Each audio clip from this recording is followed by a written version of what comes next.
अभी हम problem set का फोर्थ सम कर रहे हैं, ज्योमेट्री का प्रॉब्लम सेट का फोर्थ सम कर रहे हैं। Okay, chapter 1।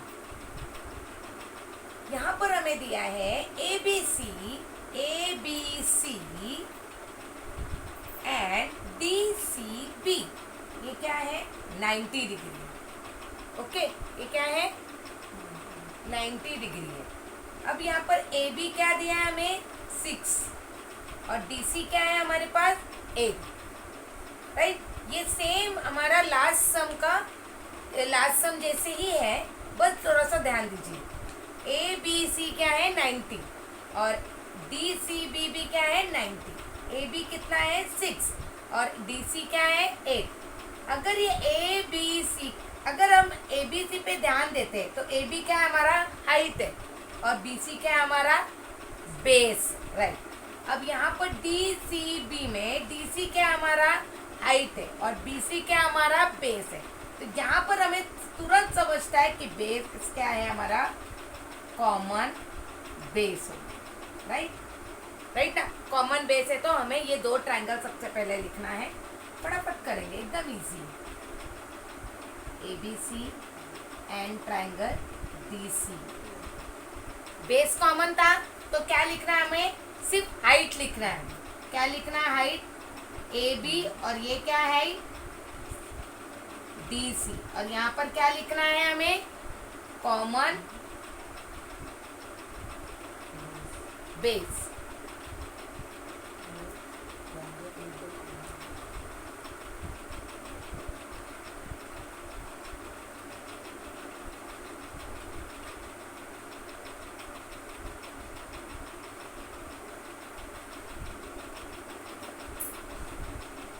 Triangle with common base.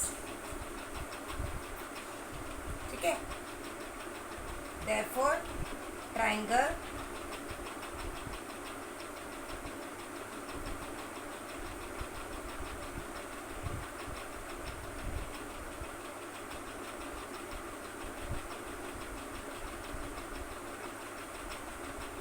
A B कितना है? 6 है और डी सी कितना है? 8 है। क्या ये कट होता है 2 में? 2 में कट होता है क्या? 2 3 जा एंड 2 4 जा। क्या आंसर है हमें? 3/4। तो area of triangle A B C, therefore area of triangle D C B क्या है हमें आंसर? 3/4। इसी के साथ मैंने एक सम कंप्लीट किया, प्रॉब्लम सेट का फोर्थ सम। प्रॉब्लम सेट क्वेश्चन नंबर 5 हम कर रहे हैं, ज्योमेट्री का practice set 1। Problem set question number 5। अब इसमें एक ट्रायंगल है पी क्यू एस और एक ट्रायंगल है आर क्यू एस। ठीक है, दो ट्रायंगल है, एक पी क्यू एस है और एक आर क्यू एस है। अब पी क्यू एस में हमें अच्छी तरह से दिखता है पी क्यू एस क्या है हमारा? बेस है। तो हाइट क्या हो गया? P M. हाइट क्या हो गया? P M. तो हमें हाइट दिया है पी एम 10 और पी क्यू एस हमारा बेस है, जो नहीं दिया है हमें। ओके, अब यहाँ पर आओ, क्यू आर एस में बेस क्या है? क्यू एस बेस हो गया। तो हाइट क्या हो गया? R N. नहीं मिला हमको, आर एन क्या है? नहीं मिला। ये दोनों ट्रायंगल का मेजरमेंट दिया हमें। पी क्यू एस कितना है? 100 और क्यू आर एस कितना है? 110। ठीक है, इंफॉर्मेशन मैं वापस एक बार रिपीट कर रही हूँ। ऊपर एक ट्रायंगल है, नीचे एक ट्रायंगल है। इन दोनों ट्रायंगल का इक्वल बेस है, क्यू एस बेस है। तो हमें एक वो सेकेंड प्रॉपर्टी हो गया, triangle with a common base. ठीक है, अब पहले वाले ट्रायंगल का हमें सिर्फ हाइट है और ये पूरा ट्रायंगल का मेजरमेंट 100 है। ओके, नेक्स्ट इसका हमें सिर्फ इसका मेजरमेंट है। क्या है मेजरमेंट? 110। हमारे पास हाइट नहीं है। ओके, तो हमको लिखना है area of triangle P Q S and area of triangle Q R S. अगर इक्वल बेस है तो इसका हाइट क्या है? पी एम उसका हाइट है। ओके, और ये ट्रायंगल का हाइट क्या है? आर एन उसका हाइट है। क्या लिखना है हमें प्रॉपर्टी में? Triangle with common base.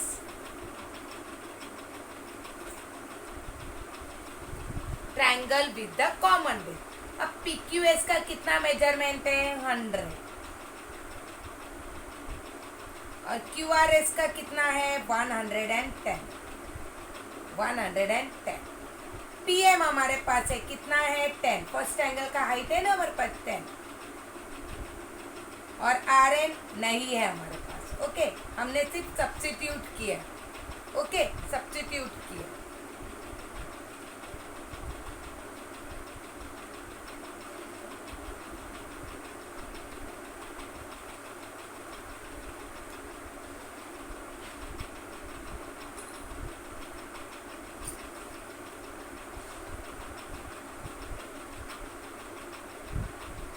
क्या करना है हमको? 100 और 110 10 के पास लेके आना। तो न्यूमरेटर का डिनोमिनेटर में जाता है, डिनोमिनेटर का न्यूमरेटर। तो न्यूमरेटर का क्या है? 100। तो यहाँ पर आते वक्त को डिनोमिनेटर में चला जाता है। और डिनोमिनेटर में क्या है? 110। तो यहाँ आता है तो क्या होता है? न्यूमरेटर में आ जाता है।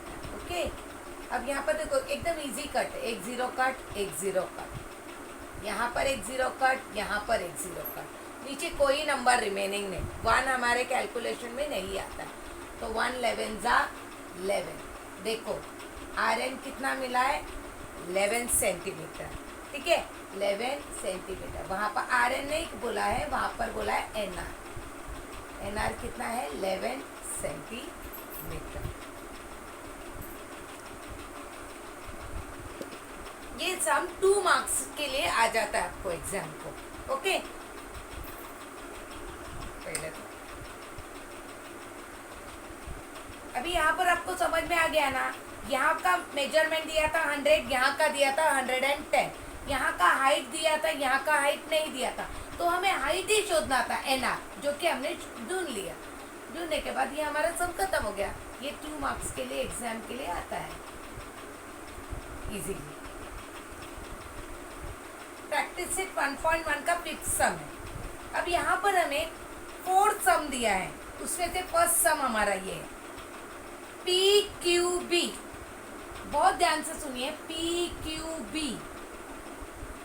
अगर ये PQB एक ट्रायंगल है PQB, तो उसका हाइट क्या है? PQ हाइट है और BQ क्या है? बेस है। PQ क्या हो गया? हाइट हो गया, और BQ क्या हो गया?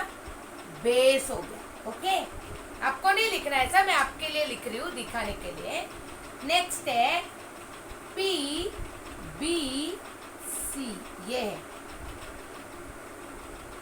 PBC। अब PBC में BC क्या हो गया हमारा? बेस हो गया, नीचे है, बेस हो गया। और PQ क्या हो गया? हाइट हो गया। PQ हाइट हो गया, राइट? ये नहीं हाइट है, वरना बच्चे बोलेंगे ये हाइट है। हम AD पे आए ही नहीं, हम P पे ही अटके। हमारा गाड़ी PBC पे अटका है, तो PBC के पास Q आता है, तो PQ हमारा हाइट हो गया। तो यहाँ पर भी PQ हाइट हो गया और सेकेंड ट्रायंगल में भी PQ हाइट हो गया। मतलब आपको फटाक से समझ में आ गया ये कौन सा प्रॉपर्टी है? थर्ड प्रॉपर्टी है हमारा, triangle with the equal height. Very good. अब हमें लिखना है area of triangle PQB and area of triangle PBC। Okay, PQB का फिर बेस क्या हो गया?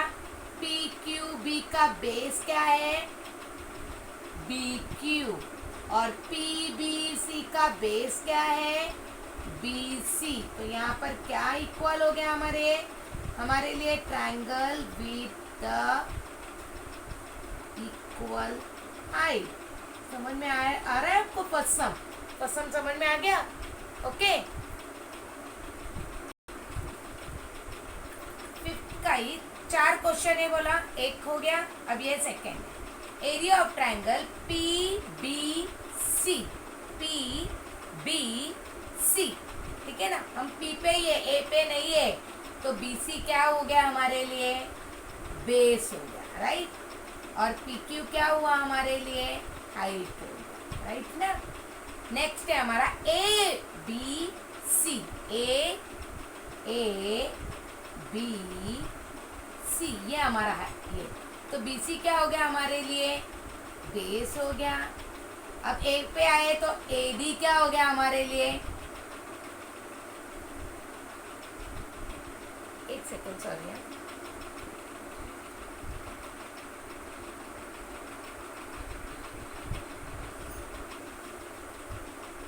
एडी क्या हो गया, हाइट हो गया, एडी हाइट हो गया ना हमारा, राइट। तो यहाँ पर हमारे लिए कॉमन क्या हो गया, कॉमन बेस हो गया। तो लिखने का therefore triangle PBC and triangle ABC, इसमें कॉमन बेस क्या था, बीसी बीसी। तो हाइट अलग है, राइट ना। तो क्या फर्स्ट एंगल का क्या हाइट था, पी क्यू, और सेकेंड हाइट का क्या था, ए डी।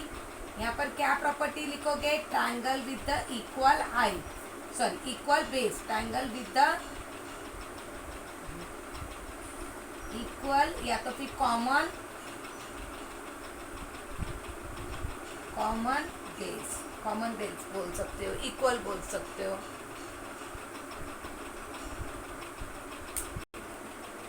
यहाँ पर आपको समझ में आया ना, इक्वल बेस था तो हाइट हमने लिखा P Q N A D, triangle with the common base. बस इसी के साथ मैंने सेकेंड सम भी कंप्लीट कर दिया।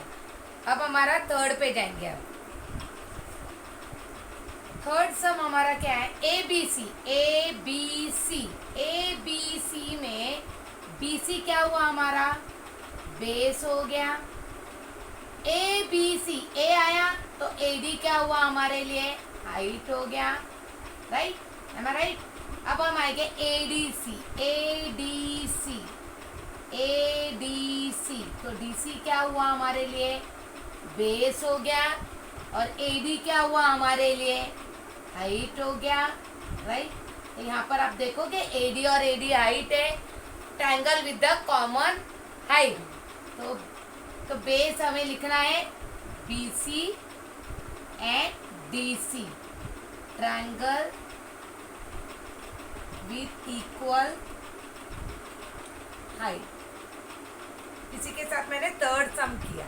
अब लास्ट फिफ्थ का लास्ट फोर्थ सम है, ट्रायंगल एडीसी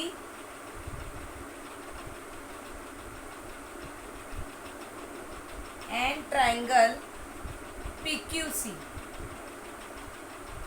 यहाँ पर देखिए अभी, हाँ ये ध्यान से देखिए, एक ट्रायंगल है एडीसी, एडीसी, ये ट्रायंगल एडीसी, ठीक है।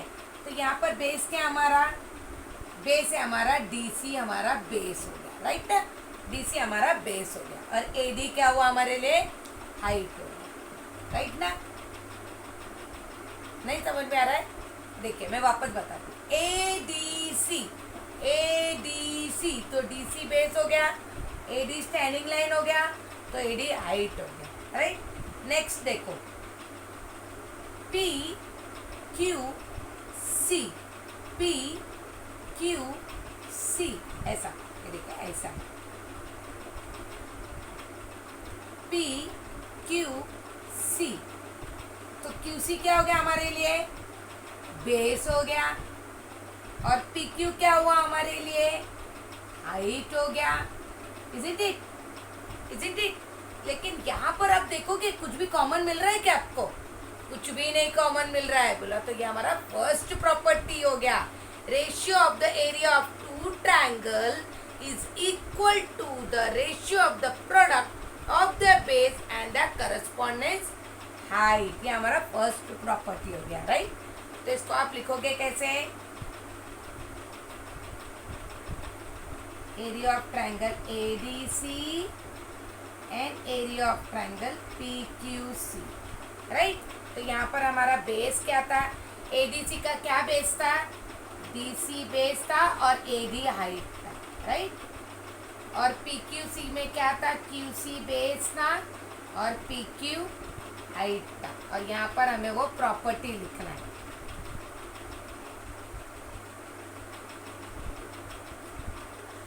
फर्स्ट प्रॉपर्टी प्रॉपर्टी हमें पूरी तरह से लिखना है। बाकी बेस इक्वल है तो triangle with equal height, triangle with a common base ये लिख सकते हैं, triangle with a common base and height वो भी लिख सकते हैं, लेकिन फर्स्ट प्रॉपर्टी हमको पूरी तरह से लिखना है। Ratio of the two triangle is equal to the ratio of the product, ये भी रेशियो में ही है ना, ये भी रेशियो में ही है ना, of the ratio of the product of the base and the correspondence height.